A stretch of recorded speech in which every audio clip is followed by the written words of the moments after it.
भाषण देते हुए ये कहा कि सारे मोदी चोर हैं, सारे मोदी सरने वाले चोर हैं। उनके खिलाफ ये टिप्पणी थी।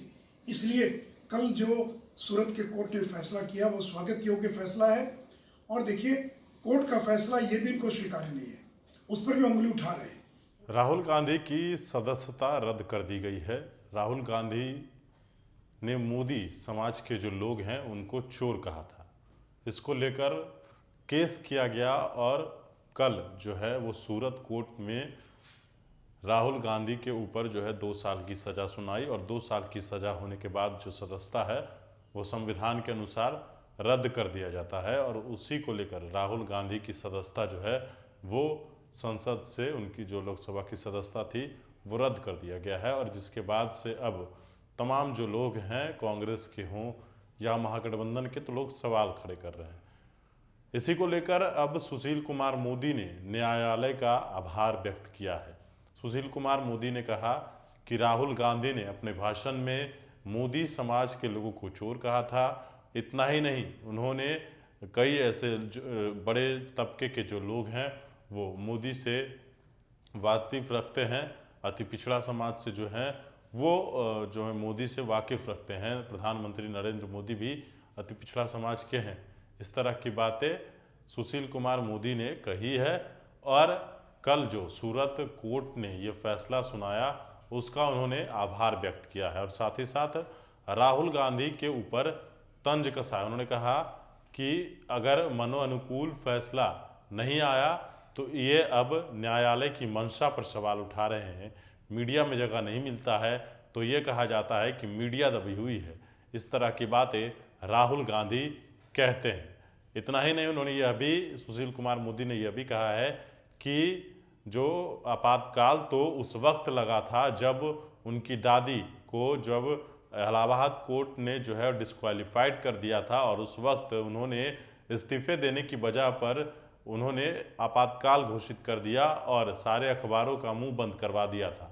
इस तरह की बात सुशील कुमार मोदी ने राहुल गांधी के ऊपर तंज कसते हुए कहा है। उन्होंने यह भी कहा कि सिर्फ मोदी समाज के लोगों को उन्होंने नहीं, उन्होंने बल्कि ओबीसी से समाज से जितने भी लोग आते हैं उनको उन्होंने जो है वो गाली दिया था।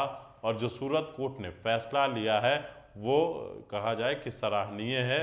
और जिस तरीके से राहुल गांधी की सदस्यता रद्द की गई है तो अब लगातार बिहार और अलग अलग राज्यों में जो विपक्ष के नेता हैं वो इसको लेकर सवाल खड़े कर रहे हैं, यहाँ तक कि लोकतंत्र को खतरे में बता रहे हैं। जरा सुनिए सुशील कुमार मोदी ने क्या कुछ कहा। राहुल गांधी ने 2019 में कर्नाटक के कोलार में भाषण देते हुए ये कहा कि सारे मोदी चोर हैं, सारे मोदी सरने वाले चोर हैं।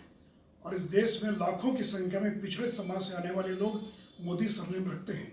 नरेंद्र मोदी भी पिछड़े समाज से आते हैं। तो ये कोई नरेंद्र मोदी को गालियां नहीं थी, बल्कि देश के लाखों करोड़ों जो ओबीसी समाज के लोग, पिछड़े वर्ग के लोग हैं, ये उनको अपमानित किया गया था, उनको जलील किया गया था, उनके खिलाफ ये टिप्पणी थी। इसलिए कल जो सूरत के कोर्ट ने फैसला किया वो स्वागत योग्य फैसला है। और देखिए, कोर्ट का फैसला ये भी इनको स्वीकार्य नहीं है, उस पर भी उंगली उठा रहे हैं। वो न्यायाधीश की मंशा पर भी सवाल उठा रहे हैं। इनको किसी पर भरोसा नहीं है। अगर चुनाव हार जाएंगे तो कहेंगे कि ईवीएम में गड़बड़ी थी, अगर मनोनुकूल फैसला नहीं आए तो कहेंगे कि न्यायपालिका मिली हुई है, अगर मीडिया के अंदर अगर पूरी जगह नहीं मिली तो कहेंगे कि मीडिया दबी हुई है, और कहीं लोकतंत्र खतरे में है। अरे लोकतंत्र तो आपके दादी के ज़माने में खतरे में था, जब इलाहाबाद हाईकोर्ट ने उनको डिस्क्वालीफाई कर दिया, अयोग्य करार दे दिया, तो इस्तीफा देने के बजाय इंदिरा जी ने देश में आपातकाल लगा दिया था, इमरजेंसी लगाई थी, अखबारों का मुंह बंद कर दिया था, लाखों लोगों को जेल में बंद कर दिया था।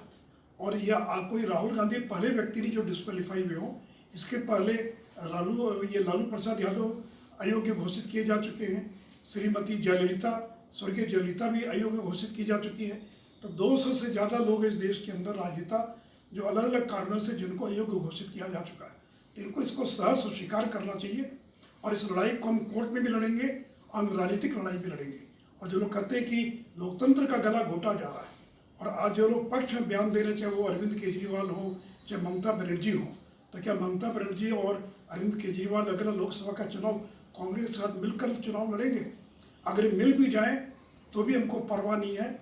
भारतीय जनता पार्टी और नरेंद्र मोदी इन सबों का मिलकर मुकाबला करने के लिए तैयार है।